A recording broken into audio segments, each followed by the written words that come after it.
সম্প্রতি মীর মুগ্ধ নামে কেউ মারা যায়নি কিংবা মুগ্ধ ও স্নিগ্ধ একই ব্যক্তি দাবি করে একটি তথ্য সামাজিক যোগাযোগ মাধ্যমে ছড়িয়েছে।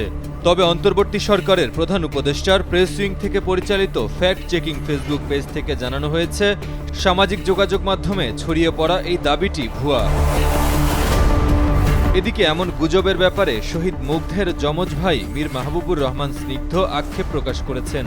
নিজের ফেসবুকে আক্ষেপ করে জুলাই শহীদ স্মৃতি ফাউন্ডেশনের প্রধান নির্বাহী কর্মকর্তা স্নিগ্ধ লিখেছেন, ইস, সত্যিই যদি মুগ্ধ না মারা যাইত।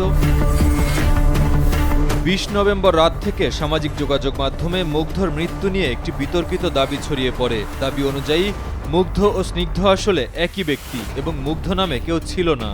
বৈষম্য বিরোধী ছাত্র আন্দোলনে মীর মুগ্ধ নামে কেউ শহীদ হয়নি। প্রধান উপদেষ্টার প্রেস উইং থেকে পরিচালিত ফ্যাক্ট চেকিং ফেসবুক পেজ থেকে ২১ নভেম্বর রাতে জানানো হয়েছে, সামাজিক যোগাযোগ মাধ্যমে ছড়িয়ে পড়া এই দাবিটি ভুয়া।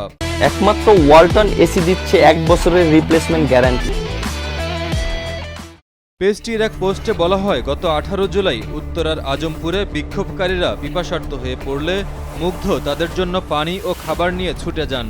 মৃত্যুর ১৫ মিনিট আগে ধারণ করা একটি ভিডিওতে দেখা যায় তিনি বিক্ষোভকারীদের পানির বোতল ও বিস্কুট বিতরণ করছেন।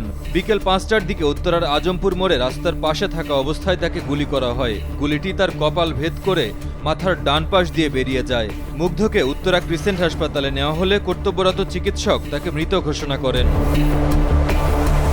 মুগ্ধর শাহাদাত বরণ ও তার আগের দৃশ্য বাংলাদেশের প্রায় প্রতিটি গণমাধ্যমে প্রকাশ হয়েছে। বিভিন্ন গণমাধ্যমের প্রতিবেদনে বলা হয়, মুগ্ধ ২০২৩ সালে খুলনা বিশ্ববিদ্যালয়ে গণিতে স্নাতক শেষ করেন। ঢাকায় ফিরে মার্চে ভর্তি হয়েছিলেন বাংলাদেশ ইউনিভার্সিটি অব প্রফেশনালস বিইউপিতে। প্রফেশনাল MBA করছিলেন, পাশাপাশি ফ্রিল্যান্সিং করতেন তিনি।